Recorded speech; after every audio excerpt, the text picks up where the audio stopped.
PRO 11 Regional Director Police Brigadier General Leon Victor Rosete nga Gipailawom sa administrative relief si Police Colonel Glenn Ipong ang kanhing acting chief of police sa Digos City Police Station.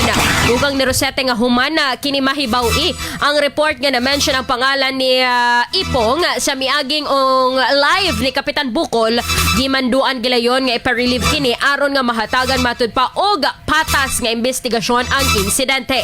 Gani samtang nagpadayon ang pagpalawom sa investigasyon, giri-assign una kini sa regional aron matud pa nga walay makadisturbo o maka-impluwensya sa investigasyon.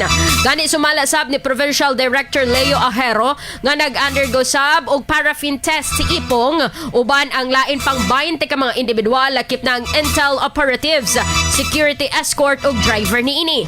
Sa kasamtangan si Police Lieutenant Colonel Venus Ortuyo ang gibutang og magsilbing officer in charge sa Digos City Police Station.